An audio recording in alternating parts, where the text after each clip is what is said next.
Halo semuanya, selamat datang kembali di channel ini. Jumpa lagi dengan saya Vicky Impong. Bagaimana kabar kalian semuanya? Aku berharap teman-teman semua selalu dalam keadaan yang sehat. Seperti biasa, kita akan kembali lagi menyaksikan cuplikan video yang sudah saya rangkum untuk memberikan kalian semua informasi tambahan berita-berita terupdate tentang perpolitikan di tanah air. Dan tanpa perlu banyak basa-basi lagi, kita akan segera untuk membahas videonya satu persatu, teman-teman. Let's do this, let's go. Sekarang DPR, aturan baru DPR kini bisa copot pimpinan KPK. Ini yang lagi hangat hari ini, teman-teman. DPR punya senjata baru buat copot pimpinan KPK, Hakim MK, MA, bahkan Kapolri. Jadi ceritanya teman-teman, DPR ini baru aja ketok palu revisi peraturan DPR RI nomor 1 tahun 2020 tentang tata tertib. Intinya DPR ini bisa ngadain evaluasi berkala buat semua pejabat yang sebelumnya udah lewat fit and proper test di DPR. Contohnya kayak pimpinan KPK, Hakim MK dan MA, sampai Panglima TNI dan Kapolri. Kalau dari hasil evaluasi DPR, ternyata mereka itu performnya dianggap kurang oke, dan DPR berhak ngajuin rekomendasi pemberhentian. Dan hal ini diatur pada pasal 228A yang disisipin di antara pasal 228 dan 229. Singkatnya, hasil evaluasi wajib banget ditindaklanjuti sama pimpinan DPR. Jadi mereka nggak cuma asal tunjuk pejabat, tapi juga bisa ngecek ulang kinerjanya biar tetap terjaga integritas dan tanggung jawabnya. Kelihatannya keren dan bagus teman-teman, buat jamin pejabat tetap on track kan. Tapi sisi negatifnya juga ada. Ya kalau kita khawatirkan DPR ini kan malah bisa intervensi lembaga negara penegak hukum,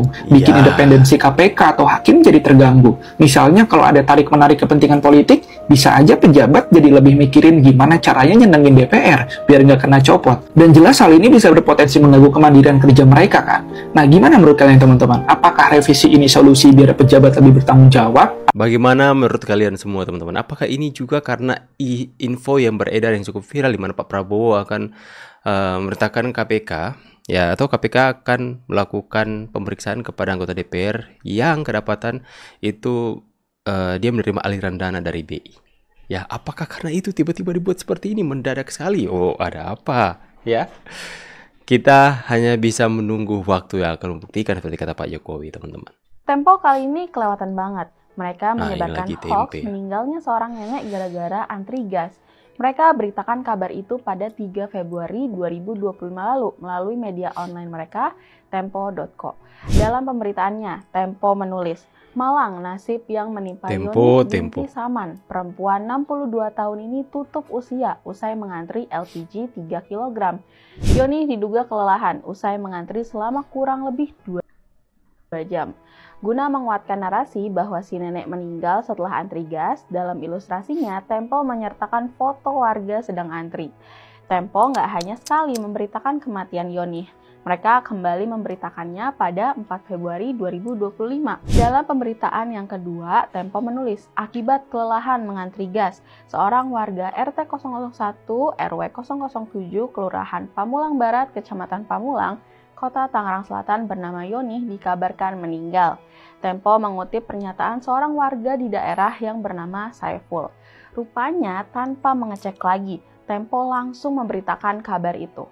Setelah dicek kepolisian, ternyata kabar itu nggak akurat. Tidak akurat. Faktanya, nenek itu nggak antri saat membeli gas di pangkalan gas dekat rumahnya. Ada rekaman CCTV-nya loh. Hal ini disampaikan oleh Kapolsek Pamulang, Kompol Widya Agustiono.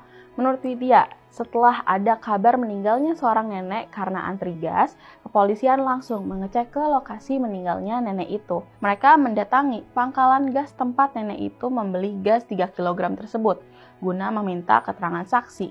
Ternyata, fakta yang didapat nenek itu nggak antri saat membeli gas itu.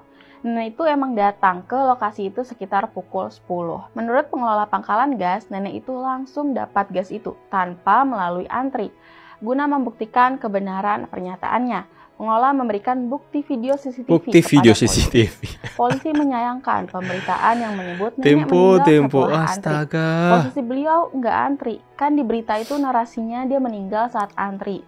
Itu nggak benar, ucap Widya mengutip pemberitaan detik.com. Menurut anaknya, ibunya Yoni memang mempunyai riwayat penyakit darah tinggi. Sehari-hari Yoni berjualan nasi uduk dari pagi sampai petang. Hari itu memang Yoni kehabisan gas. Maka kemudian dia membeli di pangkalan terdekat dengan rumahnya. Sepulang membeli gas, kondisi Yoni ini drop. Sempat dilarikan ke rumah sakit tapi nggak tertolong. Apa yang dilakukan Tempo benar-benar ceroboh. Tanpa melakukan cek-recek kembali, mereka langsung memberitakan kabar yang mereka dapat. Lebih kelewatan lagi, mereka juga menarasikan kalau nenek Yoni ini meninggal karena antri gas. Tempo benar-benar nggak menghiraukan akurasi berita yang mereka buat. Bukan ceroboh, memang sengaja itu. Mereka sengaja untuk memanfaatkan kekacauan, kericuhan tentang gas LPG ini kepada pemerintah, mempergunakan hal tersebut di atas keluarga mereka yang berduka, teman-teman. Memanfaatkan, menggunakan ibu yang meninggal tersebut menjadi berita mereka untuk mengkompori, memanas-manasi rakyat agar supaya rakyat marah. Mungkin niat mereka atau pemikiran mereka, tujuan mereka ingin agar supaya dengan berita ini lebih kacau lagi, terjadi kerusuhan atau apa, teman-teman. Ya, itulah Tempo, teman-teman. Ya, seharusnya media seperti Tempo ini itu ditindak tegas oleh pemerintah. Karena apa? Itu sudah jelas-jelas melanggar Undang-Undang ITE, di mana mereka ya menyebarkan berita bohong yang tidak akurat, ceroboh. Apakah ceroboh? Bukan ceroboh, saya pikir sengaja. Karena dari dulu mereka terus mencari cara untuk bagaimana menjatuhkan pemerintah. Ini biarkan saja mereka terus memproduksi atau memproklamirkan lagi. Menyebarkan berita-berita bohong, hoax untuk memanas-manasi, mengacaukan, memprovokasi masyarakat. Biarkan. Atau juga kebenaran-kebenaran seperti ini akan terungkap. Nah, ini kan terungkap kebenarannya. Jadi ya, semoga masyarakat Indonesia bisa semakin tahu setiap hari apa itu Tempo itu, teman-teman ya. Majalah, media Tempo adalah media yang saat ini sudah kehilangan kredibilitas dalam dia menyampaikan suatu berita yang valid, ya, bawaannya pasti. Jadi kalau ada misalnya berita yang benar yang mereka sampaikan, saya pribadi saya nggak mau percaya sekalipun itu benar, karena ya sudah seperti ini mereka, teman-teman ya. Karena tujuan mereka untuk apa? Memperkeruh, memprovokasi masyarakat, memanas-manasi atas setiap pemberitaan mereka. KPK Mas Hasto ngasih 400 juta, yang 600 Harun Katai, terkait kesepakatan antara Saiful Bahri, Doni Istiqomah dan Harun Masiku, di mana Harun Masiku menyanggupi ada dana operasional dalam kaitannya dengan lobby-lobby dengan KPU sebesar 1 miliar 500 juta rupiah. Selanjutnya Hasto Kristianto mempersilahkannya bahwa sekitar tanggal 13 Desember 2019, Saiful Bahri melaporkan kepada Hasto Kristianto terkait kelanjutan dan perkembangan urusan Harun Masiku. Atas hal itu Hasto Kristianto mengatakan, ya silahkan saja, bila perlu saya menyanggupi untuk menalanginya dulu agar urusan Harun Masiku cepat selesai. Kemudian siang harinya, Saiful Bahri menemui Harun Masiku di kantor DPP PDI Perjuangan dan menjelaskan bahwa perkembangan urusan tersebut sudah dilaporkan kepada Hasto Kristianto. Bahwa pada tanggal 16 Desember 2019 sekitar pukul 16 waktu Indonesia Barat, Kusnadi selaku staf DPP PDI Perjuangan menghadap Doni Istiqomah di ruang rapat kantor DPP Perjuangan di Jalan Diponegoro nomor 58 Menteng, Jakarta Pusat. Saat itu Kus menyerahkan titipan uang yang dibungkus amplop warna coklat yang dimasukkan di dalam tas ransel berwarna hitam dan mengatakan, Mas ini ada perintah Pak Sekjen untuk menyerahkan duit operasional 400 juta ke Pak Saiful, yang 600 juta Harun katanya. Bahwa selanjutnya masih pada tanggal 16 Desember 2019, Doni Istiqomah menghubungi Saiful Bahri via chat WA yang berbunyi, Mas Hasto ngasih 400 juta, yang 600 Harun katanya. Ada WA-nya loh, teman-teman ya. Yes. Sebenarnya ketika ada sidang pra-peradilan sini, semuanya akan dibukakan secara terang benderang sih oleh KPK, ya. Mereka akan menjelaskan atau membacakan semua kronologi bukti-bukti yang mereka dapatkan sehingga kenapa menetapkan Hasto sebagai tersangka, ya. Ternyata Pak Hasto menalangi, memberikan apa ya teman-teman ya, talangi dulu untuk 400 juta dari Harun Masiku dan sebagainya itu. Itu benar-benar memalukan. Sekira pukul 20.00 WIB, tim termohon yang terdiri atas 5 orang ditangkap oleh segerombolan orang di bawah pimpinan AKBP Hendy Kurniawan, sehingga upaya tangkap tangan Harun Masiku dan pemohon tidak bisa dilakukan. Hendak tangkap Hasto, 5 penyidik KPK malah diringkus gerombolan AKBP Hendy Kurniawan.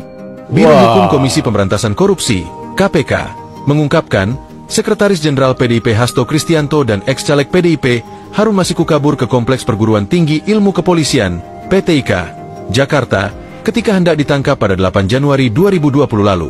Hal ini diungkapkan tim Biro Hukum KPK saat membacakan tanggapan atas permohonan pra-peradilan Hasto yang menggugat status tersangka kasus suap terkait pergantian antar waktu anggota DPR periode 2019 hingga 2024.